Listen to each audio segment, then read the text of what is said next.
In the dry, cursed lands of the New World, there was a town shrouded in silence and superstition. Its name was El Dorado, an ironic name, for there was no gold, only dust, fear, and blind faith. El Dorado was ruled by a man with a grave voice and fevered eyes, Reverend Silas Thorne, a former war preacher. Silas carried a Bible in one hand and a repeater rifle in the other. He claimed to be God's chosen, and when anyone opposed him, he said it was the devil's work, and the frightened townsfolk applauded. In this cursed land lived two sisters, Abigail Mourning, the elder, and Judith Mourning, the younger, daughters of an Apache mother and a runaway preacher father. They learned early on that salvation never came from above. It had to be torn from the earth, plant by plant, scar by scar. They lived on the outskirts of town, in a simple house surrounded by lavender and mandrake. Abigail was a healer. She used rue leaves, prayers, and salt water to save children from fever. Judith was her shadow, learning in silence, with watchful eyes and steady hands. But in El Dorado, anything that did not come from the pulpit was considered witchcraft. And to Silas Thorne, women who did not bow were to be burned, for the salvation of their souls. Of course, in the spring of the year of the scarlet fever, a plague struck El Dorado. Bodies trembled, teeth fell out, skin burned. The Reverend called it divine punishment. He forbade cures that were not prayers, but Abigail ignored the decree and healed, with leaves, baths of herbs, and courage, ***, and when the blacksmith's daughter recovered after coughing up blood for 3 days, the people rushed to her door, kneeling. Silas found out, and he did not forgive. The next morning, the bells tolled, for armed men came on horseback, dragging Abigail with a rope around her neck. Judith tried to stop them, but was beaten and left to die on the dry earth. Abigail was taken to the town square, the same where the Gospels were once preached. Now, she would hear her own verdict. The crowd gathered, eyes downcast, mouths silent. The Reverend climbed the pulpit and shouted, Bible open and shotgun resting nearby. Whoever allows witchcraft to flourish plants destruction. Among the saints, this woman summoned spirits, made pacts with demons, made the people question the Lord's judgment. Abigail, covered in dust and dried blood, did not cry. She lifted her head. With a steady voice, she said, I did not heal with demons, I healed with love. And that is what scared you, Silas. Love is more frightening than the devil, isn't it? The crowd murmured. Silas trembled. And then, he smiled. May the Lord have mercy on your soul. Woman, the bonfire was lit at sunset. The sky turned purple. The crows did not sing. Abigail was tied up. She looked at the sky and said, Judith, live. Then came the fire, crackling like dry thunder, consuming flesh, dreams, and faith. The screams echoed for minutes, but the town fell silent. ***. Meanwhile, in the tall grass behind the hills, Judith Mourning crawled with her face covered in mud, blood, and dried tears. She did not know if she was alive or dead. She only knew that something inside her had burned along with her sister, but something had also been born there. Not faith, not forgiveness. Fury. In the days that followed, Silas announced El Dorado was purified. They said the crops improved, that the fever receded, but no one looked into each other's eyes anymore, and no one dared speak the mourning sister's name, except an old blind native woman, whispering at the market, fire does not kill everything. Sometimes it awakens demons older than God. Years passed, and El Dorado continued its course of iron, gunpowder, and fanatical faith. But one dry wind night, a woman came riding on horseback down the stone road. She wore a black cloak, a low hat, and scars on her neck. She said nothing, only bought matches, then vanished into the dark. But the dogs howled, and the horses stirred, and the chapel bells rang. Even though no one pulled the rope. Judith Mourning had returned, and El Dorado still had a heavy debt to pay. Blood rained over El Dorado, not the kind that falls from the sky, but the slow, staining kind that seeps into the walls of conscience. 3 years had passed since the fire. Reverend Silas Thorne now called himself the prophet of the frontier. His temple had grown, funded by wealthy merchants and fear. Every pew in the church was paid for with silence. Every wall, stained with guilt. Rules were harsh. Men had to pray 6 times a day. Women could not speak without permission. And children, they learned early that questioning the reverend meant walking straight into the fire. It was in this dry, choking world that she returned. Judith Mourning. No one recognized her. Maybe it was the short hair, dyed earth brown, or the scars lining her arms, or the fire burning deep inside her eyes. She called herself Ruth, a midwife, settled in an old hunter's cabin on the edge of town. silent, watchful, by day, selling pain remedies and helping newborns, by night writing names. Names of those who laughed while her sister burned. Names of those who spat on the ground when Abigail begged for mercy. Names of the accomplices big and small of a crime Eldorado wished to forget. The first name was Samuel Pike, the blacksmith. He forged the chains that bound Abigail. He laughed as she was dragged through the square. On the third night of Holy Week, Judith slipped into his forge. No one saw her. No one heard. By morning, Samuel was found mouth stuffed with ashes, a chain twisted around his neck, and one word smeared on the wall in blood, innocent. Silas tried to cover it up, said it was divine punishment, that Samuel had sinned with a widow, but fear spread like wildfire. That night's sermon thundered louder than ever. Silas spoke of judgment, of punishment, of demons infiltrating their midst. But beneath the booming voice lay something few noticed: panic. Judith smiled in silence. The following week, Pastor Elijah Burns was found, his hands nailed to the church door, blind, his eyes gouged out, and another word painted: faith. Rumors spread. Some said the devil rode horseback through the night. Others whispered about a witch's return, a sister, vengeance. But Silas knew, deep in his rotten soul, he knew Judith was alive. He ordered guards reinforced, paid bounty hunters, promised heaven or hell to anyone who brought him her head. But Judith was the wind between houses, a shadow beneath the trees, smoke from a candle, iron from a knife. She was the daughter of wrath. She walked among the faithful as one of them, disguised, deceiving the eyes that once turned away from Abigail's screams. Every Sunday, she sat at the back of the church, listening to Silas rage, until one day, he stopped, felt it, looked to the back. Their eyes met.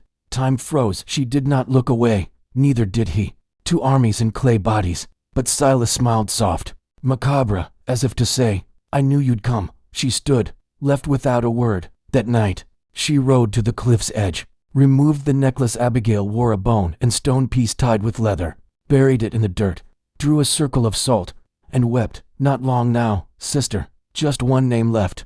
Eldorado slept uneasy. Dogs barked at nothing. Candles blew out on their own, and the chapel bell silent since the last death rang 3 times. On the wind, no one pulled the rope. By morning, a note was found plastered on every door, written in firm handwriting. The executioner will be judged. Faith will be tested by fire. The lamb has become a she-wolf, and the she-wolf is hungry. Eldorado bled from within. Men walked with trembling hands. Women whispered behind curtains. Fear no longer came from hell. It came from the certainty that hell was already here. 2 deaths had stained the pews of faith, and a name was whispered through the alleys like a curse: Judith Mourning. But no one dared speak it aloud, not even Reverend Silas Thorne, who now slept with a rifle in his arms, and for guards at his door. Each night, he dreamed of fire, of women's laughter, of eyes burning like embers. That dawn, he woke sweating, and found, tied to the foot of his bed, a dagger stabbed into a piece of wood. On its blade, a single word: life. Meanwhile, the woman he thought dead roamed the tunnels beneath the temple. Judith Mourning had found a forgotten passage, an old tunnel dug decades ago by slaves to flee the grasp of faith. Among rats and faded prayers, she planned Eldorados. And she was not alone. A man, Father Malachi Rhodes, had appeared days before, old, white-bearded, eyes full of sorrow, excommunicated years prior by Silas, accused of heresy for questioning the prophet's methods. Rhodes recognized her at once. I saw your sister burn, and I swore, if the Lord let me live, I'd help whoever wanted to put that fire out, angel or demon. Judith said nothing, handed him a map of the temple. Together, they began their conspiracy. Inside the church, Silas prepared a new service, the greatest since Abigail's cleansing. He called all the townsfolk, promised miracles, said they must renew their vows of faith, with blood, if necessary. He ordered a new altar built, carved from black stone, had the pulpit painted with stolen gold, and hung a mirror in front of the temple, so each may see the reflection of their guilt. But deep down, it was Silas who saw his own sins. On the eve of the service, Judith broke into the temple archives.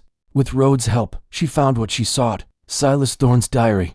There, written in dark ink and clear hatred, were secrets that could burn the prophet without fire. He had poisoned the town wells to bring fever, manipulated the panic, chosen Abigail as a scapegoat because she healed, and he could not control her. I burned a witch to keep my own fire alive. The people must fear me to obey. Judith clenched her teeth. Then fear is what he wants, we'll give him that. On the morning of the service, the temple was packed, men and women in white, singing psalms. Silas ascended the pulpit, hands raised. Today, brothers and sisters, we celebrate the cleansing of evil today. We raise our eternal altar before. He could continue. The doors slammed shut with a crash, the pews locked in place. The air grew thick, and there, among the crowd, Judith Mourning raised her head. What if evil isn't what you think it is? Silas paled. She climbed the altar, diary in hand. Read aloud every crime, every lie, every word spat by the reverend. Himself the whole town heard. Some shouted, others wept, many looked down. But Silas smiled, and pulled the trigger. The shot tore through the air, but missed. Judith dodged. Chaos consumed the church. Screams, shoves, fire. Rhodes rang the bell until it cracked. People jumped through windows, and the altar caught flame. Judith chased Silas, who fled through the back. A guard tried to stop her. She stabbed him without hesitation. Silas reached his horse, but Judith was behind him, aimed steady. She fired. The bullet tore through his hat, not his life. He vanished into the desert trails. Wounded, cowardly, cursed, in town. Flames consumed the temple and in the square. Judith stood alone. The people around her, silent. She raised her voice. Faith without justice is tyranny. Words without truth are poison. You followed him. Now choose, remain blind or open your eyes. No one answered, but no one dared defy her. Judith disappeared that night. They say she rode to the top of Risk Mountain, where her sister was buried, and there she waited for the final chapter. Silas still breathed, but not for long. The temple of El Dorado was ashes, and the name Judith Mourning spread like a curse or hope, depending on who whispered it. Some called her a murderer, others a deliverer. But for Reverend Silas Thorne, she was worse, a witness. 3 weeks passed since the fire. The town lived in silence, like war widows. Gold stopped flowing. Services ceased, and Silas gone. Some said he fled to Mexico. Others claimed he hid in the desert, building an army of fanatics. But Judith knew, cowards don't disappear. They hide. Meanwhile, she moved like a shadow, at dawn and dusk, appearing at the town's edge, watching. She killed 2 of Silas's last allies, a banker and a former assistant. But with no rush, with precision, she always left a mark, ashes, and a message. The final judgment will be at sunset. The town whispered. No one slept soundly. Then came the news. Silas was returning. In a last desperate bid, the Reverend called a great meeting of faith at the old train station, claimed he had built a new chapel elsewhere, and would lead the pure away. But Judith heard it differently. Silas wants to escape, and take innocence to the abyss. With Father Rhodes's help, she crafted the final plan. Explosives placed on the rails, weapons hidden in wagons. The station quietly surrounded by the last Justice allies. On the day, El Dorado felt like a funeral. Families dressed in white, carrying bags, children, and fear. Silas arrived on a black horse, new clothes. Prophet smile. Today, we depart for the promised land, where there is no pain, no doubts, no witches. The crowd applauded shakily. Then, Judith Mourning appeared on the hilltop, silent, ***, alone. Black coat, shotgun on her back. She descended slowly, each step a silent drumbeat. Silas froze. Which, cursed witch, she smiled. Only one of us fits on this train. Silas. The crowd parted. She stopped a few feet away. My sister burned because you craved control. You lied, killed, manipulated faith. Your time to confess has come. Silas laughed. Confess. To whom? She pointed her gun. To those who still have a soul. Gunfire erupted. Silas's guards fired first, missed. Judith's allies, hidden among the crowd, answered. Chaos exploded. Children screamed. Women ran. Dust, blood, and fire blended into a profane canvas. Judith pushed forward, shot 2 henchmen, hit the third in the knee. Silas ran for the train, climbed aboard, shouting, tear up the tracks. We leave. She's evil. Too late. Judith jumped onto the last car as the train lurched forward. She moved car to car. Men tried to stop her. They fell. Silas waited in the first car, shotgun, ready, eyes wild. Enough. Woman, you lost. I am God here. Judith stepped closer, ***, your smoke, and it's time to become fire. The final duel was brief. Silas fired, missed. Judith shot his shoulder. He fell. She stepped over him, offered the knife. Abigail wore the same one that survived the flames. Confess. To God, to the people, or die without honor. Silas spat blood. I am God here. Judith didn't reply. She plunged the blade into his chest, whispered, "No longer." His body fell on the tracks. The train derailed and exploded. In the valley, a fireball lit El Dorado like never before. Judith vanished. Some say she became a wandering nun, others, that she died alone in the desert. But some say she still rides. Always at sunset, always in black, always silent, and when the wind blows through forgotten western towns, it carries a whisper. Justice comes, and sometimes it wears mourning.